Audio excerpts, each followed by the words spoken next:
त 5000 को जिम्मा भनेको त मुलुकको लागि त उहाँले अगाडि त साबिती बयान जस्तो हो नि त। संक्रमणकालीन न्यायको जुन प्रक्रियालाई जुन अत्यधिक ढिलाइ गरियो त्यो न्याय विरुद्धको अधिकार हो। बेपत्ता बनाइ लासै बेपत्ता बनाइदिने, त्यसको बारेमा सत्य के थियो, भैरवनाथ घटना कसरी घट्यो त्यसको सत्य जान्न पाउनु पर्यो। एउटा उचित सम्बोधन हुनै पर्छ, त्यसको विकल्प छैन। सत्य निरूपण तथा मेलमिलाप आयोग त यस्तो छ, एक खालको टुङ्गु जस्तै बनाए दलहरूले। यस्तो छ, भर्ती केन्द्र मात्रै यसको के हो भने संविधान सभाको निर्वाचन हामी एफोर्ड गर्न सक्छौँ। संक्रमणकालीन न्यायको प्रश्न चाहिँ एउटा ब्ल्याकमेलिङको प्रश्न बन्यो, शान्ति प्रक्रिया नै ब्ल्याकमेलिङको हो। प्रचण्डजीहरू जहिले पनि उहाँहरू ल यसो हो भने हामी जङ्गल जान्छौँ भने उहाँहरूको खुसीको कुरा हो। तर के हो भने न्यायको दायरामा त आउनै पर्यो नि। हिजोको कुरामा त छानबिन हुनै पर्यो नि। हिजोकै जङ्गलले अहिले दुःख दिइरहेछ। एक्ज्याक्टली। राष्ट्रपति पदको म्यासिभ चाहिँ दुरुपयोग भयो। तर प्रचण्डजी पनि आखिर खेलाडी नै हो। रामचन्द्रजी पौडेलजीलाई हामी एउटा उहाँको जुन लामो ट्र्याक रेकर्ड छ, उहाँ एउटा संवैधानिक मूल्य र मान्यताका प्रति अपरिपक्वता र अवसरवादिता दुइटै प्रकट भएको छ। हात्तीको देखाउने दाँत भने जस्तो गरेर दुईचोटि उहाँहरूले कमिसनहरू बनाउनु भयो। समसामयिक घटनाक्रममाथि केन्द्रित रहेर कुराकानी गर्नका निम्ति राजनीतिक विश्लेषक वरिष्ठ अधिवक्ता दिनेश त्रिपाठी हामीसँग हुनुहुन्छ। दिनेश सर, स्वागत छ। धन्यवाद। राष्ट्रपतिको निर्वाचन सम्पन्न भयो। यो निर्वाचनले कस्ता खालका परिघटनाहरूलाई उजागर गरेको छ, कस्ता खालका राजनीतिक घटनाक्रमहरूलाई एउटा समीक्षाको विषय बनाइदिएको छ, बताइदिनुहोस् न। होइन, अब यसमा के भयो भने योभन्दा अगाडि राष्ट्रपतिको पदलाई धेरै नै विवादास्पद बनाइयो। राष्ट्रपतिलाई संविधानले एउटा फिगर हेडको रूपमा मात्रै परिकल्पना गरेको छ, जसको एउटा सेरेमोनियल रोल हो। उसले आफै कुनै एक्ट गर्दैन, उसले गर्ने सबै कामहरू भनेको कुनै संस्था वा पदाधिकारीको सिफारिसमा गर्छ। मूलतः यसले क्याबिनेटको मन्त्री परिषदको एड एन्ड एडभाइसमा एक्ट गर्ने हो। यो पद भनेको त्यस्तो पद हो, या कुनै अरू निकायको रेकमेन्डेसनमा। यो आफै त्यति एक्ट हुने पद होइन। खालि एउटा कुरामा एक्ट हुन्छ, यदि पार्लियामेन्ट यदि हङ भएको बेलामा उसले एउटा सरकार निर्माणको लागि आह्वान गर्दाखेरि केही डिस्क्रेसन उसलाई हुन्छन्। तर पनि त्यसमा पनि अब संविधानको धारा 76ले एकपछि अर्को विकल्पहरू तोकिदिएको छ, त्यसलाई फलो गर्नुपर्ने हुन्छ।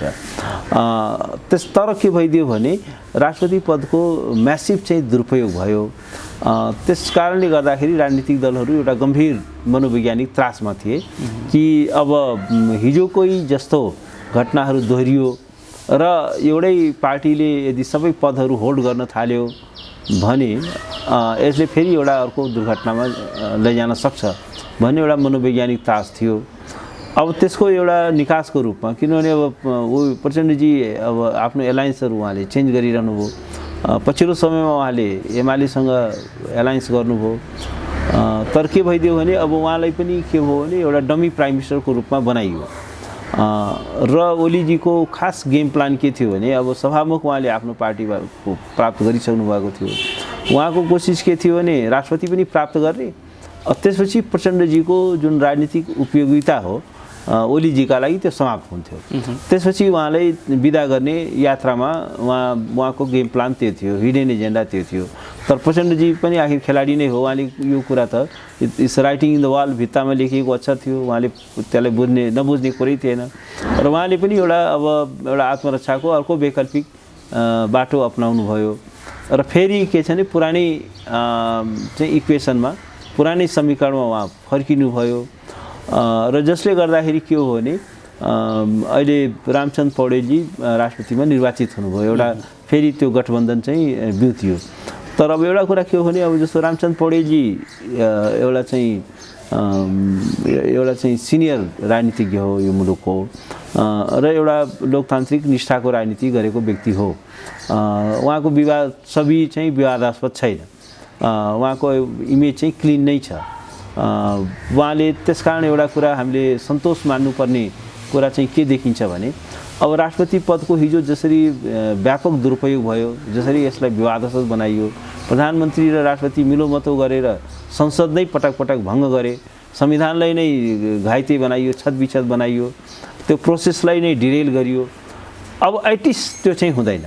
अब एटिस चाहिँ हामी एउटा सन्तोष के मान्न सक्छौँ भने कमसेकम अब अहिले तत्काललाई यो राष्ट्रपतिबाट हुने जुन संविधानमाथिको जुन खतरा हो एटलिस्ट त्यो हुँदैन होला, किनभने रामचन्द्रजी पौडेलजीलाई हामी एउटा उहाँको जुन लामो ट्र्याक रेकर्ड छ, उहाँ एउटा संवैधानिक मूल्य र मान्यताका प्रति, एउटा लोकतन्त्रका आधारभूत मूल्य र मान्यताका प्रति उहाँमा चाहिँ एउटा कमिटमेन्ट भएको व्यक्ति चाहिँ हो।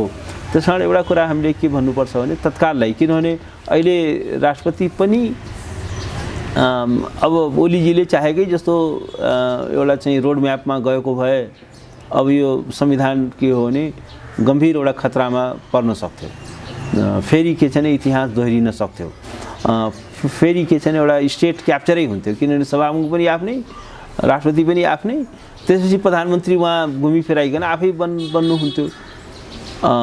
त्यस कारण के हो भने एउटा चाहिँ निर्वाचित तानाशाहीतिर, इलेक्टेड चाहिँ यो अटोक्रेसीतिर मुलुक जान सक्थ्यो र संविधान चाहिँ खतरामा पर्न सक्थ्यो।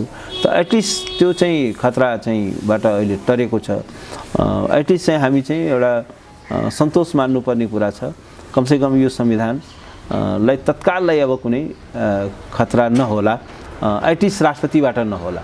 एटलिस्ट चाहिँ राष्ट्रपतिले संवैधानिक मूल्य र मान्यतालाई नाघेर, नर्म्स नै नाघेर, संविधानको चाहिँ लेटर एन्ड स्पिरिटलाई नै नाघेर काम गर्नु होला जस्तो मलाई लाग्दैन। उहाँले चाहिँ संविधानको आधारभूत जुन दर्शन छ, संविधानको आधारभूत परिकल्पना छ, त्यसैको डिसिप्लिनमा रहेर, त्यसैको सेरोफेरोमा रहेरै उहाँले काम गर्नु होला भन्ने मलाई विश्वास छ। र तकरिबन उहाँ चाहिँ राष्ट्रका लागि एउटा एक्सेप्टेबल पर्सनालिटी हो, उहाँ एउटा सिनियर पोलिटिसियन हो र राष्ट्रको लागि एउटा एक्सेप्टेबल पर्सनालिटी चाहिँ हो। अग्रज नेता हो, प्रजातन्त्रको निम्ति लडेको उहाँको एउटा व्यक्तित्व छँदैछ। तर यसमा मैले अलिकति जोड्न खोजेको अर्को विषय के छ भने जस्तो रामचन्द्र पौडेलजी राष्ट्रपतिको उम्मेदवार उठ्दै गर्दा संसदमा मुलुकको संविधानलाई आत्मसात गरेर नियम कानुन र संविधानलाई मानेर राजनीतिको मैदानमा रहेका दलहरू, निर्वाचित भएका संसदमा पुगेका दलहरूले पनि राष्ट्रपतिको निर्वाचनलाई बहिष्कार गरेको स्थिति देखियो। तटस्थ बसेको भए पनि, बहिष्कार गरेको भए पनि यसमा सामेल नभएको अवस्था देखियो। अब त्यो चाहिँ मलाई के लाग्छ भने उहाँहरूको चाहिँ एउटा कन्फ्युज दल हो जस्तो मलाई लाग्छ, किनभने उहाँहरू अब यो संविधान अन्तर्गतै चुनाव लड्नु हो, संविधान अन्तर्गत नै उहाँहरूले चाहिँ के छ प्रदेशमा पनि सरकार बनाइरहनु भएको छ, सरकारमा सहभागिता उहाँहरूको छ, प्रादेशिक सरकारमा पनि उहाँहरूको चाहिँ विधायकहरू निर्वाचित भएका छन्, यहाँ पनि उहाँ निर्वाचित हुनुभएको छ। उहाँ चाहिँ अब आखिर राष्ट्रपति एउटा इन्स्टिट्युसन हो जसले यो होल प्रोसेसलाई एउटा लेजिटिमेसी प्रदान गर्दछ, जस्तो शपथ ग्रहणै पनि राष्ट्रपतिबाटै लिनु पर्यो।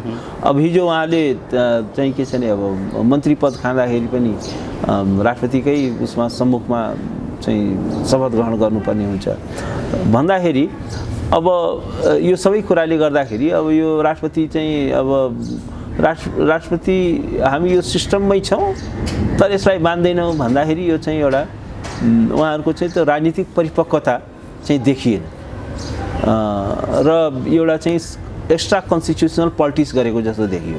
तपाईँ एउटा संविधान अन्तर्गत एउटा निर्वाचित भइसकेपछि तपाईँले संविधान त अब रक्षै गर्छु भन्ने शपथ खाएको छ, संविधानको पालना गर्छु नै भन्ने शपथ खाएको छ। अब यो संविधानको एउटा आधारभूत एउटा इन्स्टिट्युसन राष्ट्रपति छ। रिपब्लिकन भनेको त के छ भने यो संविधानको Republican form of the government, federal Republic of Nepal अर्थात् चाहिँ के छ भने रिपब्लिकन फर्म अफ गभर्मेन्ट भनेको यो संविधानको आधारभूत स्ट्रक्चर हो। यो यत्रो मुभमेन्ट नै यो रिपब्लिकनका लागि भयो, रिपब्लिकनमा हामी गयौँ, स्थापित गऱ्यौँ। अब कसैको केही रिजर्भेसन थियो होला तर नाउ हामी एउटा कन्स्टिट्युसनल पाथमा छौँ, कन्स्टिट्युसनल डेमोक्रेसीमा छौँ। संविधानले आफ्नो एउटा बाटोमा यात्रा गरिरहेको छ। संविधानलाई कसरी टिकाउने, कसरी दीर्घायु बनाउने, कसरी यसलाई स्थायित्व प्रदान गर्ने यो हामी सबैको चिन्ता हो। संविधानको आधारभूत फ्रेमवर्कभित्र नै हामीले एउटा सुशासन खोज्नु पर्यो। संविधानको आधारभूत फ्रेमवर्कभित्र नै हामीले जनताका समस्याहरू, राष्ट्रका समस्याहरू हल गर्दै जानु पर्यो। लोकतन्त्रलाई सुदृढीकरण गर्दै जानु पर्यो। डेमोक्रेसीलाई अझै मिनिङफुल, अझै पार्टिसिपेटरी, अझै इन्क्लुसिभ बनाउनु पर्यो, अझै पार्टिसिपेटरी बनाउनु पर्यो। जनताको भोइसलाई सुनिने बनाउनु पर्यो, अझै एकाउन्टेबल बनाउनु पर्यो। लोकतान्त्रिक एउटा संस्कृतिको निर्माण गर्नु पर्यो। अब यो एउटा च्यालेन्ज हाम्रो अगाडि छ। तर उहाँहरू चाहिँ के छ भने यो झिना मसिन नन इस्युजमा पोलिटिक्स गरिरहनु भएको छ। एकातिर चाहिँ यो गणतान्त्रिक प्रणालीको उहाँहरू चाहिँ एउटा चाहिँ बेनिफिसियरी पनि हो, त्यसबाट लाभान्वित पनि भइरहनु भएको छ, त्यसै अन्तर्गत निर्वाचित हुनु भइरहेको छ, त्यसै अन्तर्गत मन्त्री पद पनि प्राप्त गर्नुभयो, अब सांसद पनि हुनुभयो, प्रदेशमा पनि उहाँहरूको चाहिँ के छ भने पदहरू प्राप्त गर्नुभएको छ भन्दाखेरि अब यो संविधानको जुन एउटा बेसिक स्ट्रक्चर हो अब त्यसमै एट्याक गर्ने अनि अब राष्ट्रपतिको इन्स्टिट्युसन नै हामी मान्दैनौँ, त्यसमा चाहिँ सहभागी नै हुँदैनौँ, त्यो चाहिँ एउटा अपरिपक्व राजनीति को नमुना हो। त्यसले उहाँहरूले कुनै राजनीतिक विश्वसनीयता पनि प्रदान गर्दैन, उहाँहरूको त्यसबाट एउटा चरम अवसरवादिता पनि अपरिपक्वता र अवसरवादिता दुइटै प्रकट भएको छ जस्तो मलाई लाग्छ। दिनेश सर, यो एउटा सन्दर्भ। अर्को सन्दर्भ, अहिले प्रधानमन्त्री पुष्पकमल दाहाल प्रचण्डज्यू माथिको फौजदारी अभियोगको मुद्दा दर्ता भएको कुरालाई पनि निकै चर्चाको रूपमा हेरिएको छ र यो कस्तो खालको स्थिति हो भन्ने कोणबाट धेरै खालका बहसहरू भइराखेका छन्। जसरी सर्वोच्चमा उहाँ विरुद्ध मुद्दा परेको स्थिति छ, अब यसले कस्तो कोर्स लिन्छ भन्ने अलिकति बताइदिनुहोस् न। यसको अब उहाँले पदमा बस्न मिल्छ कि मिल्दैन यो अवस्थामा, उहाँले अब यसको कसरी फेस गर्नुपर्ने हुन्छ र अदालती प्रक्रिया, कानुनी प्रक्रिया कसरी अगाडि जान्छ, थोरै बताइदिनुहोस्। अब यसमा एउटा के हो भने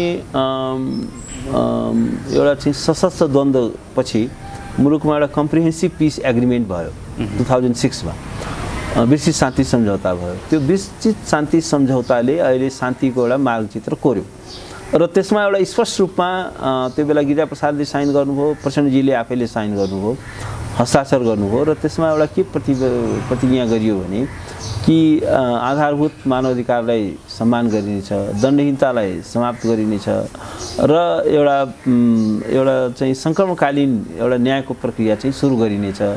द्वन्द्वको दौरानमा भएका जुन गम्भीर अपराधहरू छन्, ज्यादतीहरू छन्, हिंसाहरू छन्, ती घटनाहरूको एउटा निष्पक्ष छानबिन हुनेछ र त्यसलाई चाहिँ के छ भने त्यसलाई एउटा न्यायको दायरामा ल्याइनेछ, त्यो एउटा प्रतिबद्धता हो। र नेपालको मात्रै होइन, संसारमा जहाँ पनि यस किसिमको एउटा द्वन्द्वको प्रक्रियाबाट, कन्फ्लिक्टको प्रक्रियाबाट जब मुलुकहरू गुज्रिन्छन् अनि त्यो मुलुकलाई एउटा दिगो शान्तिमा लैजानका लागि एउटा के हो भने एउटा विश्वसनीय सङ्क्रमणकालीन न्यायको प्रक्रिया आवश्यक हुन्छ।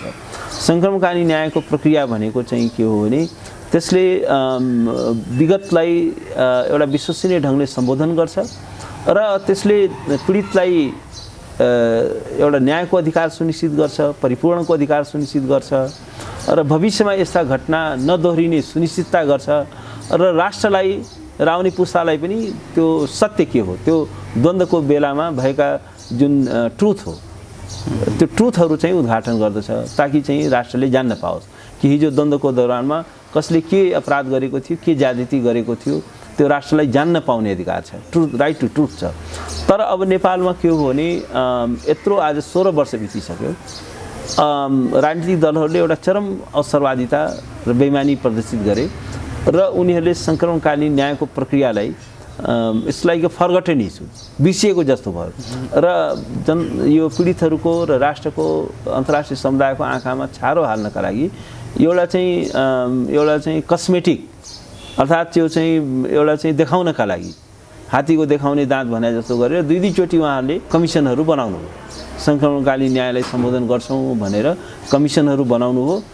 तर त्यो कमिसन मा जस्ता व्यक्तिहरू ल्याइए र त्यसलाई खास म्यान्डेट पनि दिएको थिएन र त्यसलाई कुनै उहाँले त्यो टुङ्गोमा पुगोस् भनेर त्यो कमिसनहरू नियुक्त गरिएका पनि होइनन्, त्यो खालि टाइम बाई फर्मुलाको रूपमा र अन्तर्राष्ट्रिय जगतलाई देखाउनलाई ल हामीले केही गर्दैछौँ भन्ने देखाउनका लागि मात्रै त्यो गरियो। एउटा फेक एउटा सङ्क्रमणकालीन न्यायको एउटा फेक प्रोसेस, एउटा चाहिँ धोखाधडीपूर्ण तरिकाले यसलाई चाहिँ वञ्चित गर्न खोजियो पीडितहरूलाई न्यायको हकबाट भन्दाखेरि अब आज 16 वर्ष बितिसक्यो र एउटा कुरा के छ भने जबसम्म यो सङ्क्रमणकालीन न्यायको प्रश्न यो एउटा महत्त्वपूर्ण प्रश्न हो, पीडितलाई न्यायको अधिकार छ, परिपूरणको अधिकार छ र हामीले लङ टर्म इन्स्टिट्युसनल रिफर्महरू, लिगल रिफर्महरू गर्नुपर्ने हुन्छ ताकि भविष्यमा यस्ता घटनाहरू नदोहोरिने एउटा सुनिश्चितता हामीले गर्न सक्नुपर्छ। तर राजनीतिक दलहरूले त चरम बेइमानी प्रदर्शित गरे। यहाँ के भइदियो भने यो सङ्कलनकालीन न्यायको प्रश्न चाहिँ एउटा ब्ल्याकमेलिङको प्रश्न बन्यो। शान्ति प्रक्रिया नै ब्ल्याकमेलिङको हो। प्रचण्डजीहरू जहिले पनि उहाँहरू ल यसो भयो भने हामी जङ्गल जान्छौँ भने उहाँहरूको खुसीको कुरा हो। तर के हो भने न्यायको दायरामा त आउनै पर्यो नि। हिजोको कुरामा त छानबिन हुनै पर्यो नि। हिजोकै जङ्गलले अहिले दुःख दिइरहेछ। एक्ज्याक्टली। त्यस कारण के हो भने अब अहिले उहाँले यस्तो ब्ल्याकमेलको शान्ति चाहिँ हुँदैन। त्यो हिजोको कुरा केही पनि होइन। त्यसलाई चाहिँ त्यसै कार्पेट मुनि लुकाउन मिल्दैन। त्यो प्रश्न चाहिँ एउटा गम्भीर प्रश्न हो र यो चाहिँ नेपाली शान्ति प्रक्रियाको आधारभूत सवाल हो र त्यसलाई एउटा विश्वसनीय ढङ्गले सम्बोधन नगरिकन केही पनि भएको छैन भनेर राजनीतिक दलहरूले अवसरवादिता प्रदान गरेर प्रदर्शन गरेर अब फेरि तिनै तत्त्वहरूलाई पटक जस्तो अहिले प्रचण्डजीले यो यो चाहिँ सङ्कलनकालीन न्यायको प्रक्रियालाई चाहिँ उहाँले ब्लक गर्न खोज्नुभयो। त्यसमा अरू राजनीतिक दलहरूले पनि सहभागी भए र एउटा चाहिँ अवसरवादिता प्रदर्शन गरे भनेपछि अब पीडितहरूले त आफ्नो न्यायको लागि त खोज्नै भयो नि। आफ्नो न्यायको अधिकार त खोज्ने नै भयो नि। त्यस कारण के हो भने अब अहिले प्रचण्डजीले आफैले पब्लिकली बोल्नुभयो कि मैले 5000 को म जिम्मा लिन्छु। त 5000 को जिम्मा भनेको त मुलुकको लागि त उहाँले अगाडि त साबिती बयान जस्तो हो नि त। कन्फेसन हो नि। त्यो कुरा त स्वीकार गर्नु हो नि। उहाँबाट चाहिँ युद्ध अपराधहरू भएका छन्, ज्यादतीहरू भयो भन्ने कुरा त स्वीकार गर्नु हो नि। त्यस कारण त्यसको चाहिँ अब सम्बोधनै गर्न पर्दैन भन्ने कुरा पनि हुन्छ र। त्यस कारण अहिले चाहिँ के हो भने अब सर्वोच्च अदालतमा उहाँले बोलेको कुरालाई लिएर सर्वोच्च अदालतमा त्यो निवेदन लिएर जाँदाखेरि दर्तै भएन। अब दर्ता नगर्दाखेरि अहिलेको स्थिति के हो भने सर्वोच्च अदालतले त्यो निवेदन दर्ता गर। किनभने त्यसमा कानुनी प्रश्नहरू छन्। कानुनी प्रश्न लिएर तपाईँ अदालतमा गइसकेपछि अब अदालतको प्रशासनिक अधिकारीले होइन यो त दर्तै गर्न मिल्दैन भनेर त्यो फर्काउन मिल्छ र? त्यो फर्काउन मिल्दैन थियो। त्यस कारण सर्वोच्च अदालतले यसलाई दर्ता गर्न भन्यो। किनभने यसमा कानुनी प्रश्नहरू, न्यायका प्रश्नहरू, मानव अधिकारका प्रश्नहरू, दण्डहीनतालाई कसरी सम्बोधन गर्ने इन्भल्भ छन्। अब यसको चाहिँ के छ भने अब सुनवाई फेरि चाहिँ के छ भने मुद्दा अहिले चाहिँ निवेदन चाहिँ दर्ता भएको छ। फेरि त्यसमा चाहिँ के हो भने निवेदन त वास्तवमा सहजै दर्ता हुनुपर्ने हो। तर रजिस्ट्रारले दरपिट गरेकोले अहिले त्यो दरपिट आदेश चाहिँ बदर भयो भनेपछि अब दर्ता भयो। अब सुनवाईको प्रक्रिया अब हिजो सुनवाई थियो, हिजो चाहिँ त्यो पालै आएन। आज छ। अब आज मेरो विचारमा सुनवाई होला। तर अब अहिले त के छ भने यो त मुद्दाको रिटको प्रक्रिया हो। रिटको प्रक्रियाबाट नै रिटमा चाहिँ अदालतले एउटा आदेश दिने हो कि ल ठिक छ यसको चाहिँ अनुसन्धान गर, यो प्रक्रिया अगाडि बढाऊ भन्ने हो। तर प्रक्रिया त फेरि चाहिँ के हो भने प्रहरी कहाँ, सरकारी वकिल कहाँ पुग्छ। त्यस कारण के हो भने अब अहिले नै यो त अहिले दर्ताको प्रक्रियामा छ। अहिले त त्यसलाई सोखजको कुरो छ। त्यसमा कारण देखाउ आदेश जारी हुन्छ। त्यसमा चाहिँ के छ भने त्यसका सबै पक्षहरूलाई झिकाइन्छन्। अदालतमा उनीहरूलाई पनि आफ्नो पक्ष राख्ने मौका दिन्छ। तर एउटा कुरा के हो भने यो जुन सङ्कलनकालीन न्यायको जुन प्रक्रियालाई जुन अत्यधिक ढिलाइ गरियो त्यो न्याय विरुद्धको अधिकार हो। र वास्तवमा के हो भने यदि सङ्कलनकालीन न्यायको प्रक्रिया नेपालमा विश्वसनीय ढङ्गले अगाडि बढेको भए आज सिंहदरबारमा कब्जा गरेर बसेका अधिकांश व्यक्तिहरू कारागारमा हुने थिए।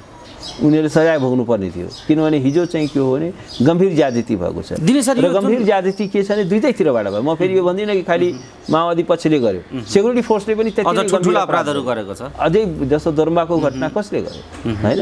तर उहाँहरूले पनि माडीको घटना घटाउनु हो। उहाँहरूले पनि चाहिँ के छ भने एउटा पत्रकार त्यो बिचरा त्यो डेकेन थापा तिनको मुद्दा लड्नमा मुक्तिनाथ अधिकारीको घटना उहाँले गर्नुभयो। त्यसै गरी चाहिँ के हो भने अब भैरवनाथ गणको कुरा फेरि राज्य पक्षबाट गम्भीर अपराध भएको छ। किनभने भैरवनाथ गणमा त के छ भने 49 जना मान्छे अलरेडी त्यो राज्यको नियन्त्रणमा थिए नि। उनीहरूलाई मुद्दा चलाउन सक्थ्यो नि। तर के गरियो? उनीहरूलाई गएर चाहिँ के छ भने हत्या गरियो। देशैभरि त्यस्तो भएको होइन? बेपत्ता ठुलो सङ्ख्यामा मान्छेहरू बेपत्ता बनाएका छन्। अब कृष्णसेन इच्छुक उहाँ त एउटा पत्रकार हो नि। उहाँ त कुनै बन्दुक बोकेर हिँडेको मान्छे होइन। कविता लेख्ने, एउटा क्रान्तिको कुरा गर्ने, कविता लेख्ने, साहित्य लेख्ने व्यक्ति हो। उहाँले किन मारियो त? त्यो त गम्भीर अपराध हो नि त। त्यो त मानवता विरुद्धको अपराध हो, युद्ध अपराध हो। त्यस्ता जघन्य अपराधहरू सुराकीको रूपमा माओवादीले मान्छे मारेको छ। राज्यले पनि के छ भने बिना कुनै छानबिन मान्छेलाई बेपत्ता बनाइएको छ। ठिक छ उनीहरूलाई नियन्त्रणमा लिएर एउटा कानुनी प्रक्रियामा जान सकिन्थ्यो, मुद्दा चलाउन सकिन्थ्यो, अदालतले हेर्थ्यो। तर के हो भने मुद्दा नचलाउने बेपत्ता बनाइ, लासै बेपत्ता बनाइदिने, यस किसिमको यो जुन जघन्यतम अपराधहरू नेपाली इतिहासको एउटा कालखण्डमा भएको छ, त्यो कुरालाई हामीले यसै बिर्सन मिल्दैन। त्यो केही पनि होइन भनेर भन्न मिल्दैन। त्यसको चाहिँ एउटा उचित सम्बोधन, त्यसको न्यायिक चाहिँ निरूपण हुनैपर्छ। त्यसको चाहिँ के छ भने त्यसका पीडितहरूले न्याय पाउनै पर्छ। त्यसको बारेमा सत्य के थियो, भैरवनाथ घटना कसरी घट्यो, त्यसको सत्य जान्न पाउनु पर्यो। माडीको घटना कसरी घट्यो, त्यसको सत्य आउनु पर्यो, त्यसको छानबिन हुनु पर्यो र त्यसका चाहिँ के छ भने दोषीहरूलाई दण्डको दायरामा ल्याउनु पर्यो। र पीडितहरू आज वर्षौँदेखि उनीहरू न्यायको पर्खाइमा छन्, परिपूरणको पर्खाइमा छन्। त्यो न्याय र परिपूरण चाहिँ प्राप्त गर्नै पर्छ। न्यायको विकल्प छैन। आकाशै खसे पनि न्याय त हुनु पर्यो नि। त्यस कारण के हो भने अब यहाँ त के छ भने पोलिटिकल एउटा ब्ल्याकमेलिङको पोलिटिक्स छ। प्रेसिडेन्टजी भन्छ म जङ्गल जान्छु, अहिले भन्नुहोस् न उहाँले यो अदालतले एउटा निवेदन दर्ता गर्ने आदेश गर्ने बित्तिकै यत्रो चाहिँ को होलो उहाँहरू गर्नुहुन्छ, सारा को होलो गर्नुहुन्छ भन्दाखेरि त उहाँहरूको मनमा त गम्भीर त्रास छ। नबिराएको भए त उहाँहरूले चाहिँ किन त्यत्रो डराउनु पर्ने कुरा के थियो र? आखिर उहाँहरूबाट गम्भीर ज्यादती, गम्भीर अपराध त भयो कि छैन। त्यस कारण चाहिँ के भने यत्रो को होलोको कारण त्यो पनि हो। त्यस कारण यसको एउटा उचित सम्बोधन हुनैपर्छ, त्यसको विकल्प छैन। र त्यो चाहिँ एउटा यदि त्यो भएन भने जसरी कम्बोडियामा आज 40औं वर्षपछि ट्रायल हुँदैछ, त्यहाँ हाइब्रिड कोर्ट गठन गरियो। त्यसमा चाहिँ के छ भने कम्बोडियन न्यायाधीश पनि छन्, त्यसमा चाहिँ संयुक्त राष्ट्र सङ्घले नियुक्त गरेका न्यायाधीश पनि छन्। त त्यस्तो खालको प्रोसेसमा पनि जान सक्छ। यो राष्ट्रको लागि घातक हुन्छ।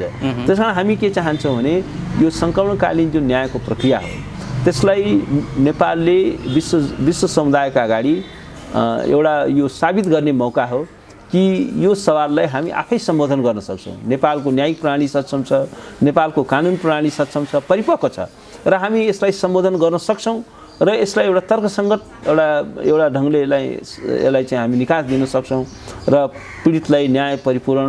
किनभने हेर्नुहोस् अपराधको जवाबदेहिता त खोज्नै पर्छ नि। दिनेश सर, यो अपराधको जवाबदेहिता खोज्ने सिलसिलामा यो द्वन्द्वकालीन परिस्थिति घटना हो, गृहयुद्धलाई शान्ति प्रक्रियामा ल्याउने चरणमा गरिएका प्रक्रियाहरू हुन् र यसको हेर्ने, यसलाई मिलाउने र यसलाई निरूपण गर्ने दायित्व चाहिँ सत्य निरूपण तथा मेलमिलाप आयोग बनाएर उसलाई दिइएको भनिएको थियो र 6 महिनाभित्र गरिसक्नुपर्ने भन्ने यसको सर्वोच्चले विगतमा गरेको आदेश पनि थियो। तर यो भएन, 6 महिना होइन 16 वर्ष हुँदा पनि भएन। अहिले यो फेरि सर्वोच्चमा पुगेको छ र निवेदन दर्ता भएको छ। अब द्वन्द्वकालीन मुद्दाहरूले को निरूपणका लागि अब यी मुद्दाहरू सर्वोच्चमै छिरेका हुन्। अब त्यो प्रक्रिया सुरु भएको सर्वोच्चमा त सर्वोच्चले नै अहिले त हेर्ने यो होइन। सर्वोच्चले खालि के हो भने यसलाई चाहिँ के छ भने छानबिन गरसम्म भन्ने हो। तर पङ्गु बनाइयो, अहिले छानबिन गर्ने निकाय त छैन नि त। सत्य निरूपण तथा मेलमिलाप आयोग त यस्तो छ, एकखालको पङ्गु जस्तै बनाए दलहरूले। यस्तो छ, भर्ती केन्द्र मात्रै यसको के हो भने अब अहिले वास्तवमा त्यही एउटा फेक प्रोसेस सुरु गरियो नि। अब अहिले त आयुक्तहरू पनि छैनन्। अहिले त आयोग पनि छैन। त्यो कानुन नै अहिले भर्खर फेरि संसदमा पेश भएको छ। त्यो कानुन पनि के छ भने त्यो कानुन पनि कुनै ढङ्गको छैन। अहिले जुन कानुन आएको छ त्यसले पनि त्यो चाहिँ लिपापोती गर्ने काम गरेको छ। गम्भीर उल्लङ्घन र मानवाधिकारको उल्लङ्घन भनेर हत्या जस्तो अपराधलाई, यातना जस्तो अपराधलाई, युद्ध अपराध जस्तोलाई त्यसलाई डाइल्युट गर्ने काम गरेको छ। त्यसलाई चाहिँ के छ भने परिभाषितै गरेको छैन र अहिलेको जुन विधेयक संसदमा पेश भएको छ त्यो पनि प्रब्लमेटिक छ। तर एउटा कुरा हामीले के बुझ्नुपर्छ भने सङ्कलनकालीन ट्रुथ तथा रिकन्सिलिएसन कमिसनहरू या बेपत्ता सम्बन्धी आयोगहरू, ती आयोगहरू आफैले कारवाही गर्ने होइनन्। ती आयोगहरूले त एउटा रिपोर्ट मात्रै दिने हुन्, एउटा अध्ययन गरेर एउटा रिपोर्ट दिने हुन्। फेरि त्यो त छानबिन त के छ भने मुद्दा चलाउने सारा काम त फेरि सरकारी वकिलले गर्नुपर्ने हुन्छ। त्यस कारण के हो भने त्यसपछि फेरि त्यो अदालतमै आउँछ होइन। तर एउटा कुरा के भइदियो भने अब जब चाहिँ के हो भने त्यो छानबिन गर्ने प्रक्रिया जुन ट्रुथ एन्ड रिकन्सिलिएसन कमिसन 16 वर्षसम्म कुनै परिणाम दिएन, त्यो बेलामा के हुन्छ भने फौजदारी न्यायका जुन जेनरल प्रोसेस हो नि त्यसलाई चाहिँ के छ निरस्त गर्न मिल्दैन। फौजदारी न्याय प्रणाली जुन छ त्यो जीवित छ। अर्थात् चाहिँ के छ भने कुनै व्यक्तिले हत्या गर्यो भने अब यो चाहिँ द्वन्द्वको बेलामा भएको हत्या हो भनेर त्यसले चाहिँ उन्मुक्ति पाउँछ र पाउँदैन। त्यसको चाहिँ के छ भने रेगुलर पुलिसले, जस्तो भन्नुहोस् न डेकेन थापाको केसमा म आफै बहस गर्नलाई दैलेख गएको थिएँ। त्यहाँ उनीहरूमाथि मुद्दा चलाइएको थियो, दैलेख जिल्ला अदालतमा मुद्दा पेश गरिएको थियो। दिल्ली जिल्ला अदालतले चाहिँ उनीहरूलाई सजाय गर्यो, पछि उच्च अदालतमा आयो कि केहीले त्यसैमा चित्त बुझाए भन्दाखेरि के हो भने जुन न्यायको जुन एउटा रेगुलर प्रोसेस हो त्यो प्रोसेस चाहिँ निरस्त भएको छैन, त्यो प्रोसेस सस्पेन्ड भएको छैन, त्यो प्रोसेस जिउँका त्यौँ छ। त्यसमा सर्वोच्च अदालतले चाहिँ भन्न खोजेको के हो भने अब अहिले त त्यसमा आदेश आउला, अहिले त खालि दर्ता गर्ने सम्मको आदेश छ। अब आज सुनवाईको कुरा छ, भयो भने एउटा केही होला त अझै पनि अब अझै त खालि के अब चाहिँ के छ भने अहिले त कारण देखाउ आदेश होला, उनीहरूको दोहोरो सुनवाई होला, अहिले त एकहोरो सुनवाई हुन्छ सुरुमा, त्यसपछि अर्को पछि होला। तर अदालतले के भन्ने हो भने कि यसमा चाहिँ एउटा छानबिन गर, यसलाई चाहिँ दर्ता गर, चाहिँ यसमा चाहिँ एफआइआर जारी दरखास्त चाहिँ दर्ता गर, त्यो भन्ने हो। त्यस कारण के हो भने त्यसलाई चाहिँ निरस्त गर्न चाहिँ मिल्दैन। जुन न्यायको प्रक्रिया छ, न्याय भनेको सर्वोपरि छ। पीडितको न्यायको हकलाई चाहिँ के हो भने यो अहरणीय हो, अस्तिको आदेशमा पनि भन्यो इनएलिएनेबल हो, यो अपहरण गर्न सकिँदैन, इनहेरेन्ट राइट हो, right to justice, right to access to justice भनेको चाहिँ के छ भने एउटा नागरिकको चाहिँ जस्तो भन्नुहोस् आइसिसिपिआर जुन छ, नागरिक तथा राजनीतिक अधिकारको जुन महासन्धि छ, त्यसको धारा 2 को धारा 3 ले पनि भन्छ प्रभावकारी उपचारको हक छ। त खै त प्रभावकारी उपचार भयो, आज 16 वर्ष भयो कम्प्रिहेन्सिभ पिस एग्रिमेन्ट भएको, खै त न्याय पाए। अब अहिले चाहिँ के हो भने जब राजनीतिक दलहरू लाई जबसम्म प्रेसर पर्दैन, ठुलो प्रेसर पर्दैन, तबसम्म उनीहरू चाहिँ निदाएर बस्छन्। त्यो इस्यु केही पनि होइन, त्यसलाई डाइल्युट गर्न खोज्छन्। यहाँ त के ट्याक्टिस छ भने उनीहरूको यसलाई चाहिँ डिले गर्ने अनि डाइल्युट गर्दै जाने, डिले एन्ड डाइल्युटको ट्याक्टिस पनि हुन्छ। मान्छेहरू अब भन्नुहोस् न 16 वर्षमा पीडितहरू मर्दै जान्छन्, कति मान्छेहरू चाहिँ कस्तो हो भने अब न्याय नदिने होइन। तर एउटा कुरा के हो भने एउटा भनाइ के छ भने तपाईँ न्यायबाट केही समयका लागि चाहिँ बच्न सक्नुहुन्छ, तर सदाको लागि चाहिँ न्यायबाट चाहिँ भाग्न सक्नुहुन्न। न्यायको कानुनको हात चाहिँ त्यो लामो छ, यो लामो हात अघि बढेको हो। अब मैले खालि होइन, अब जे होस् एउटा यो कुरा डिस्कोर्समा आयो, अदालतले पनि यसमा के आदेश देला र यसपछि चाहिँ के हो भने तर एउटा कुरा के छ भने यो वास्तवमा एउटा क्रेडिबल कमिसन चाहिँ बन्नै पर्छ। यहाँ चाहिँ कस्तो भने एउटा ट्रुथ कमिसन, बेपत्ताको आयोगहरू चाहिँ यो लिपापोती गर्ने काम भयो, व्हाइट वासिङ गर्ने काम भयो, आँखामा छारो हाल्ने काम भयो। तर के छ भने एउटा what you need is a credible commission, विश्वसनीय हुनु पर्यो, त्यसमा विश्वसनीय मान्छेहरू हुनु पर्यो। जागिर खान हिँडेका मान्छेहरू टम डिक हेरी जस्तोलाई रामे सामे ल्याएर राखेर हुँदैन। राष्ट्रले जानेको, पत्याएको, उनीहरूको एउटा ट्र्याक रेकर्ड भएको, उनीहरूको एउटा आउटस्ट्यान्डिङ कन्ट्रिब्युसन भएको, जसको एउटा विश्वसनीयता छ, त्यस्तो व्यक्ति पो राख्नु पर्यो। राष्ट्रले नचिनेका नजानेका गोजीमा बायोडाटा बोकेर जहाँ जागिर पाएँ खुल्छ त्यहीँ दरखास्त हाल्ने त्यस्ता व्यक्ति राखेर अनि नेताको चाहिँ खटनपटनमा काम गर्ने त्यस्तो व्यक्ति राखेर चाहिँ यो आयोग बन्दैन। हेर्नुहोस् दक्षिण अफ्रिकामा अब यो आयोग एक्टिभ गराउने कुरा मात्रै हो यो अदालतको मुद्दाले कि न्यायालयलाई आयोगको त एउटा पार्ट भयो, आयोगको त एउटा पार्ट हो। तर अब अदालतले अहिले आदेश के दिन्छ, आखिर अहिले त अदालतले अब फाइनल भर्डिक्ट के दिन्छ। फाइनल भर्डिक्ट तर अब आखिर त्यसको आधार त अदालतले टेक्दाखेरि पनि विशेष शान्ति सम्झौता संविधानलाई नै टेक्ने हो। तर एउटा कुरा के छ भने अदालतले के कुरामा अदालत त्यहाँ पर जान सक्दैन भने पीडितको न्यायको हकलाई को सर्वोपरितालाई अदालतले नकार्न सक्दैन।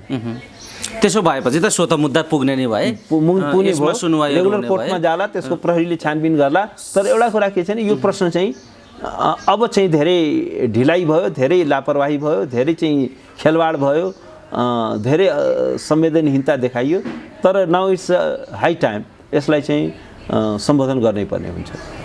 दिनेश सर, यो एउटा सन्दर्भ छ। अर्को सन्दर्भ यसले अब कस्तो असर पार्छ भन्ने छ क्या, यो सत्ताका दाउपेचहरूसँग पनि अब यी मुद्दाहरू आकर्षित हुने, त्यसलाई प्रयोग गर्ने, यी मुद्दालाई देखाएर सत्ताका दाउपेचहरूलाई अगाडि बढाउने खालका खेलहरू पनि, जालझेल र खेलखालहरू पनि हुन सक्छन् भन्ने खालका कुराहरू पनि उठिराखेका छन्। अब प्रचण्डले विश्वासको मत लिनुपर्ने छ, अरू सरकारका मन्त्री परिषदलाई पूर्णता दिनुपर्ने छ, धेरै खालका कामहरू छन्। अब यहाँ चाहिँ यी मुद्दाहरूले पनि त्यहाँ एउटा खालको अब एउटा कुरा के पैदा गर्न सक्छ भन्ने छ। अगाडि एउटा गम्भीर नैतिक प्रश्न त उठिसक्यो हैन, किनभने अदालतमा यो प्रश्न विचाराधीन भइसक्यो। उहाँका अगाडि चाहिँ गम्भीर एउटा नैतिक प्रश्न चाहिँ उपस्थित भएको छ। अदालतले फेरि मुद्दा उहाँको विरुद्ध पर्नु नै एउटा चाहिँ गम्भीर एउटा नैतिक प्रश्न उठिसक्यो। अदालतले फेरि आदेशहरू पनि देला, त्यो आदेशले फेरि थप चाहिँ एउटा त्यसलाई त फेरि मान्नै पर्ने हुन्छ, त्यसलाई त अनदेखा गर्न पाइँदैन। तर एउटा कुरा के देख्यो भने अब हाम्रो राजनीतिक दलहरूमा सत्ताको लागि जोसँग जहिले पनि जहाँ पनि जुनसुकै अवस्थामा पनि एउटा गठजोड गर्न सक्ने एउटा कुसंस्कृति, एउटा रङ पार्लिमेन्ट्री प्र्याक्टिस चाहिँ हामी कहाँ सुरु हो। इभन प्रचण्डजीकै भन्नुहोस् न, 275 को हाउस छ, उहाँको सिट छ जम्मा 32, तर उहाँले एउटा पोलिटिकल एउटा ब्ल्याकमेलिङको आधारमा उहाँले चाहिँ के छ भने 275 को हाउसमा उहाँ चाहिँ प्रधानमन्त्री उहाँ हुनुहुन्छ। त्यो स्वाभाविक देखिन्छ, ठिकै छ, एउटा चाहिँ के छ भने लार्जेस्ट पार्टीको होला त्यो होला, तर एउटा 32 सिट उहाँको छ 275 को हाउसमा। अब यो नै एउटा राजनीतिक बेइमानीको एउटा पराकाष्ठा हो, राजनीतिक एउटा ब्ल्याकमेलिङको एउटा पराकाष्ठा हो। त्यसबाट पनि के देखिन्छ भने अब हाम्रो राजनीतिक दलहरू एउटा तत्कालीन लाभका लागि जस्तो सुकै स्थितिमा पनि सम्झौता गर्न सक्दा रहेछन्। त्यसमा कुनै सिद्धान्त, कुनै कार्यक्रम, कुनै नीति, कुनै नैतिकता, कुनै धर्मशास्त्र उहाँका लागि बाधक हुँदैन। सत्ता नै अन्तिम मोक्ष उहाँहरूले मान्नुभएको छ। त्यस कारण के हो भने अब कसरी सत्ताको देवीलाई कसरी रिझाउने, त्यो बाहेक उहाँहरूको अर्को कुनै एउटा एजेन्डा छैन। त्यस कारण अब एउटा यस्तो स्थितिले गर्दाखेरि अब यसको इम्प्लिकेसन्स छ। अब हेरौँ आउँदा दिनहरूमा कसरी यो अनफोल्ड हुन्छ।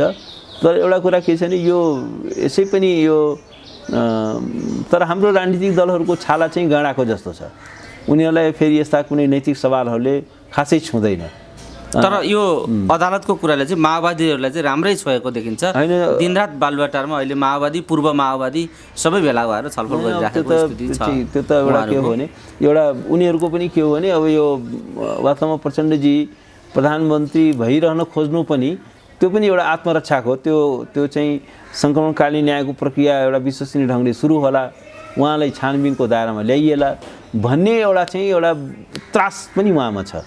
जुन खालको उहाँ चाहिँ जसरी नि पदमा बसिरहन चाहनुहुन्छ, जुन खालको एउटा माओवादी, पूर्व माओवादीहरूको युनिफाइड एउटा फोर्स बनाएर यो अदालतको कुरालाई उहाँहरू दबाव र रवाफबाट उन्मुक्ति खोज्ने खालको अभ्यास उहाँहरूले दिनुभएको छ। अभिव्यक्ति पूर्व प्रधानमन्त्री भइसकेको बाबुरामजीले जस्तो अभिव्यक्ति दिइराख्नु भएको छ। यो कुराबाट यो युनिफाइड एउटा उहाँहरूको माओवादी, पूर्व माओवादीहरूको फोर्सको दबावले यो कानुनी न्यायको सवालबाट उहाँहरू उन्मुक्ति पाउन सक्नुहुन्छ? होइन, अब यो त गम्भीर रूपमा आपत्तिजनक छ। अदालतको प्रोसेसलाई यो फोर्सले अदालतको प्रोसेसलाई रोक्न सक्छ, होइन रोक्न या उन्मुक्ति पाउन सक्छ भन्ने सक्दैन, पाउनु पनि हुँदैन। त्यो भनेको त त्यसो भए त यो संविधान सिद्धिहाल्यो, अदालतै सिद्धियो नि। अदालतको जुन सर्वोच्चता छ, संविधानको जुन सर्वोच्चता छ, न्यायको सर्वोच्चता छ, त्यो त कुनै पनि हालतमा कम्प्रोमाइज हुनु भएन। र यो धम्की दिएर अदालतलाई निस्तेज बनाउने, अदालतका आदेशहरूले निस्तेज बनाउने यो कुरा चाहिँ स्वीकार्योग्य हुँदैन कुनै पनि लोकतान्त्रिक समाजमा। अदालतको आदेश you ever so high but ल is always ever you.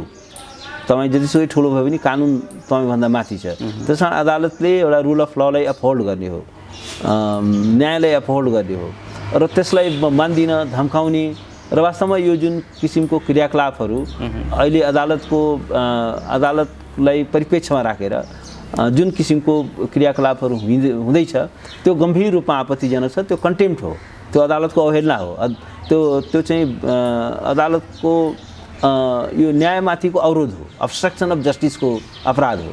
Obstruction of justice गर्न पाइँदैन, अदालतलाई चाहिँ धम्क्याउन पाइँदैन, अदालतलाई त्रासमा पार्न पाइँदैन। अदालत भनेको एउटा डेमोक्रेटिक इन्स्टिट्युसन हो जसले चाहिँ के छ भने जसको शक्ति भनेको आधार भनेको रुल अफ ल हो। तर अब यो जुन किसिमको कार्य भइरहेको छ यो गम्भीर रूपमा आपत्तिजनक छ र यसलाई चौतर्फी रूपमा यसलाई चाहिँ विरोध गरिनुपर्छ। यस्तो किसिमको प्रवृत्तिलाई हामीले आइसोलेट गर्न सक्नुपर्छ, ल्याउन सक्नुपर्छ र हामीले जहिले पनि अदालतको सर्वोच्चतालाई, त्यसको मर्यादालाई हामीले रक्षा गर्न सक्नुपर्छ। अदालत रह्यो भने मात्रै हामी सबैको अधिकार रहन्छ, किनभने अदालत भनेको नागरिक अधिकारको अभिभावक हो। त्यो कमजोर बनाइयो, त्यसलाई निस्तेज बनाइयो, त्यसलाई चाहिँ के छ भने गिजोलियो पनि, कतिपय सन्दर्भमा गिजोलियो पनि भयो भने त्यसले हामीलाई यो एज ए राष्ट्रको रूपमा पनि हामीले त्यसले राम्रो गर्दैन, हाम्रो संविधानलाई राम्रो गर्दैन, लोकतन्त्रलाई राम्रो गर्दैन। दिनेश सर, हामी कुराकानीको अन्तिम चरणमा छौँ। यो सबैतिरबाट दलहरूका भूमिकाहरू प्रति असन्तुष्टि बढ्दै गएको छ र दलहरूप्रति अविश्वास पनि बढ्दै गएको छ। यस्तै यावत श्रृङ्खलाहरूले जनताहरू निराश भएको र दलहरूप्रति, नेतृत्वप्रति अविश्वास बढिरहेको अवस्था पनि छ र त्यो अविश्वासबाट पैदा भएको जनआक्रोश चाहिँ प्रतिगमनको स्वर लिएर सडकमा देखा परेको स्थिति पनि छ भने अर्कातर्फ संहिताको कार्यान्वयन गर्ने सवालमा नामाङ्कन सीमाङ्कनदेखि कार्यान्वयनका अन्य तहहरूमा पनि जनताको असन्तुष्टि छ। आज 1 नम्बर प्रदेश बन्द छ, कोशी प्रदेश भनेको छ, सरकारले त्यसको नामाकरण गरियो, तर त्यसमा असन्तुष्टि जनाउँदै संहिता का नाममा कार्यान्वयन गर्ने तहमा प्रदेशहरूको नामाङ्कन र सीमाङ्कनमा पनि असन्तुष्टि देखिएको छ र बन्द हडताल जस्ता कार्यक्रमहरू पनि भइरहेका छन्। एकातिर कार्यान्वयनको तहमा उपयुक्त न्याय भएन भनेर संहिताको विरोध भइराखेको छ नामाङ्कन सीमाङ्कनको सवालमा, अर्कातिर सिद्धान्त त यो नेपालको राजनीति र नेपालको भूराजनीतिक अवस्थाले पनि यो ठिक भएन, पुरानै स्थितिमा फर्किनुपर्छ भन्ने अर्को आन्दोलन पनि उठिराखेको स्थिति छ। यी दुईटा कुराहरूलाई कसरी हेरिराख्नु भएको छ र यसले कता पुर्याउँछ स्थितिलाई? मेरो विचारमा अब अहिले हामी इतिहास चाहिँ के छ भने इतिहासको चाहिँ जुन नदी हो त्यो नदी चाहिँ के हो भने त्यो उल्टो दिशामा फर्किन सक्दैन। हिमालबाट निस्किसकेको नदी त्यो समुद्रमै पुग्छ, त्यो फेरि हिमालमा फर्किन सक्दैन। त्यसकारण के हो भने यो इतिहासलाई फर्काउने कुरो, अब कसैले भन्ला राणा शासन धेरै राम्रो थियो, के फर्किन्छ, पञ्चायत राम्रो थियो फर्किन्छ, त्यो कुरा भनेको चाहिँ एउटा त्यो दुस्साहस हो, त्यो इतिहासको चेतना नभएको व्यक्तिले गर्ने कुरा हो, त्यो सेन्स अफ हिस्ट्री नभएकोले। इतिहास त जहिले पनि अग्रगामी हुन्छ, अगाडि बढ्छ, त्यसले आफ्नो बाटो आफै पहिल्याउँछ, त्यो कहिले पनि पछाडि फर्किँदैन। त्यसकारण अब यो चाहिँ पुरानो अब स्थितिमा हामी फर्काउनुपर्छ त्यो कुरा सम्भव छैन, तर यसले एउटा चाहिँ मुलुकलाई अस्थिरतामा चाहिँ लैजान्छ, किनभने अब एक अनावश्यक चाहिँ बखेडाहरू सृजना गर्ने। त्यसकारण मैले देखेको चाहिँ के हो भने अब अहिले यो संविधानलाई एउटा सफल बनाउनुको विकल्प छैन, किनभने कुनै पनि संविधान चाहिँ त्रुटिविहीन चाहिँ हुँदैन। अब सबै संविधान कुनै देवदूतले लेखेको होइन, सबै मान्छे ह्युमन ब्रेनले नै लेखेको हो र एउटा के भनाइ छ भने संविधान लेखिँदैन, यो विकसित हुन्छ, यसलाई हामीले विकसित गर्दै जानुपर्छ। यसमा चाहिँ सामयिक संशोधन पनि हुन्छ, परिष्कार पनि हुँदै जान्छ, समयले त्यसलाई चाहिँ परिष्कार गर्दै लानेछ, तर संशोधनको प्रक्रिया पनि संविधानले नै लिपिबद्ध गरेको छ। संविधान कसरी संशोधन गर्ने, संविधान दुई तरहले संशोधन हुन्छ, एउटा चाहिँ फर्मल एमेन्डमेन्ट 2/3 बहुमतद्वारा संविधान संशोधन हुन्छ, अर्को अदालती व्याख्याद्वारा पनि संविधान चाहिँ संशोधन हुन्छ। अदालती व्याख्याले पनि संविधानलाई एउटा नयाँ डाइमेन्सन प्रदान गर्छ। त्यसकारण के हुन्छ भने यो संविधानमा त्रुटि छन्, तर यो त्रुटिलाई चाहिँ हामीले यो संविधानै च्यातेर यो फेरि त्यो च्यात्ने चाहिँ हुँदैन, च्यात्न चाहिँ पाइँदैन। यसलाई चाहिँ के छ भने यत्रो संविधान सभाले जारी गरेको संविधान हो, अब अर्को संविधान लेख्नलाई फेरि के गर्ने, फेरि संविधान सभा निर्वाचित गर्ने, फेरि 2-2 संविधान सभाको निर्वाचित गर्ने, फेरि चाहिँ के छ भने एउटा ब्लडबाथको राजनीतिमा जाने, ठुलो हिंसा र अराजकताको राजनीतिमा जाने। त्यसकारण के छ भने the remedy should not be worse than disease, कुनै पनि रोगको उपचार रोगभन्दा खतरनाक हुनु हुँदैन। त्यसकारण के छ भने ठिक छ यो संविधानमा समस्या छन्, ठिक छ, अब अहिले चाहिँ के हो भने एउटा हामीले संविधानको वर्किङलाई लिएर एउटा रिभ्यू एउटा चाहिँ कमिसन बनाउन सक्छौँ, जसले चाहिँ संविधानको चाहिँ एउटा रिभ्यू गर्न सक्छ, एउटा एक्सपर्टहरूको कमिसनले, जसले एउटा रेकमेन्डेसन दिन सक्छ र त्यसमा केही अमिल्दा कुराहरूलाई चाहिँ एमेन्ड गर्न सकिन्छ, एमेन्ड गरेर जान सकिन्छ। तर किनभने केही प्रब्लमहरू छन् संविधान, तर एउटा संविधानवाद भनेको के हो भने पहिला त संविधानलाई मान्नु पर्यो, संविधानलाई स्टेबल हुन दिनु पर्यो र संशोधन पनि चाहिँ के हो भने त्यो पनि एउटा संविधानभित्रकै कुरा हो। तर अब यहाँ त के गरिन्छ भने सानो कुरो चित्त बुझेन यो संविधानै च्यात्नुपर्छ, यो संविधानै फ्याँक्नुपर्छ भन्ने यस्तो कुराले मुलुकलाई एउटा फेरि राजनीतिक ब्ल्याक होलमा लैजान्छ, गम्भीर अस्थिरतातिर धकेल्छ। हामी चाहिँ यत्रो हेर्नुहोस् इकोनोमिक रूपमा हाम्रो टाट पल्टिसक्यो, आज 70 लाख युवाहरू खाडीमा छन्, यत्रो चाहिँ गरिबी छ। अब हामी कतिचोटि राजनीतिक अस्थिरतामा फर द गड सेक हामी के एफोर्ड गर्न सक्छौँ? फेरि चाहिँ के छ भने कन्फ्लिक्टको द्वन्द्वको राजनीति हामी एफोर्ड गर्न सक्छौँ? फेरि संविधान सभाको निर्वाचन हामी एफोर्ड गर्न सक्छौँ? त्यसकारण के हो भने यसलाई हामी सबै मिलेर यसलाई सफल बनाउनुको विकल्प छैन। ठिक छ, अब काम गर्दै जाउँ, ट्रायल एन्ड एरर मेथडबाट नै डेमोक्रेसी अगाडि बढ्छ। यसमा टाइमली एमेन्डमेन्टहरू गर्दै जाउँ, एक्सपर्टहरूको कमिसन बनाऊँ, त्यसको रेकमेन्डेसनमा काम गरौँ। तर यसरी सडकबाट यो संविधान च्यात्ने कुरो, त्यसलाई असफल बनाउने कुरो, त्यो कुरा चाहिँ मान्य हुँदैन। दिनेश सर, हामी जाँदै जाँदै अर्को पनि बताइदिनुहोस्, जसरी यी परिघटनाहरू परिदृश्यहरू विभिन्न कोणबाट देखा परेका छन्, यो बेला यो जुन खालको 8 दलीय समीकरणको सरकार छ, अब पूर्णता पनि पाउला, कस्ता खालका चुनौतीहरू देख्नुहुन्छ र यो 8 दलको गठबन्धन कुन अवस्थाबाट अब गुज्रिन्छ, यसका अगाडि कस्ता चुनौतीहरू छन्? मेरो विचारमा यो कहिलेसम्म हो भन्ने पनि कोणमा बहस चलिरहेका छन्। अब अहिले भन्छ एउटा म तपाईँलाई के भन्छु भने पहिला एउटा उखान के थियो भने रात रहे अग्राक पलाउँछ, अहिले त्यो उखान चेन्ज भएर के भइदियो भने घन्टामै अग्राक पलाउँछ। त्यस कारण किन यति फास्ट डेभलपमेन्टहरू हुन थाल्यो, अब दलहरू यति चलायमान छन्, यति चाहिँ इक्वेसनहरू बदल्ने बिगड्ने भइरहेको छन्। जस्तो भनौँ न, योभन्दा अगाडिको इक्वेसन पनि कसैले सोचेको थियो 2 महिना पनि टिक्दैन, त अहिले पनि कहिलेसम्म टिक्छ कसले के भन्न सक्छ र? अदालतको आदेश फैसला के आउँछ त्यो थाहा छैन। फेरि के छ भने अब यति बेमेलका शक्तिहरूको बिचको यो गठबन्धन छ, एउटा चाहिँ के हो भने संहितै चाहिँदैन भन्ने फेरि ज्वाइन गर्यो, फेरि चाहिँ राष्ट्रपतिमा भोट हाल्यो। अब भोलि यहाँ त के छैन, अनप्रेडिक्टेबल पात्रहरू छन्। अब अहिले मन्त्री परिषदको निर्माणमै कति धेरै असन्तुष्टिहरू होला, त्यसैमा हेर्नु होला कतिले चाहिँ समर्थन विड्र गर्ला, कतिले के गर्ला। त्यस कारण के हो भने यो एकदमै यो कस्तो छ भने स्प्लिन्टर ग्रुपहरू छन्, हरेक राजनीतिक दलहरू फेरि होमोजिनियस छैन, त्यहाँ पनि त्यो एउटा मोर्चा जस्तो छ, झन्डा र चुनाव चिन्ह एउटै छ तर भित्र कतिवटा गुट छ र तिनीहरूको बिचमा आपसी पानी बार छ। त्यो कुन गुटको मान्छेले मन्त्री पायो, कसले पाएन, कसले कुन राम्रो पोर्टफोलियो पायो पाएन, कुन पार्टीले पायो पाएन, त्यसैमा कति धेरै लडाको होला। तर एउटा कुरा निश्चित के छ भने अब यस्तो किसिमको जुन हामीले संरचना बनाएका छौँ, यस्तो किसिमको जुन बेमेलको एउटा सिद्धान्तहीन तरिकाले कुनै त्यसमा कमन मिनिमम प्रोग्रामको बारेमा पनि कुनै वर्कआउट भएको छैन, सरकारको आधारभूत नीति के हुने, कसरी अगाडि बढ्ने भन्ने विषयमा पनि कुनै वर्कआउट छैन। यो त खालि सत्ता पुग्नको लागि गरिएको गठजोड छ। त्यस कारण अब यसले चाहिँ धेरै जस्तो स्वार्थ पनि हाबी हुन सक्ने, त्यसले एकदमै मुलुकमा सुशासन देला, मुलुकलाई चाहिँ एउटा प्रोग्रेसको बाटोमा लैजाला, एउटा स्टेबल कोर्समा लैजाला भन्न चाहिँ गाह्रो छ अहिलेको समयमा। त्यस कारण त्यो म त्यति सम्भावना देख्दिनँ त्यसको। हस्, समय दिनुभयो, यो महत्त्वपूर्ण समय र संवादका लागि यहाँलाई धेरै धेरै धन्यवाद। धन्यवाद।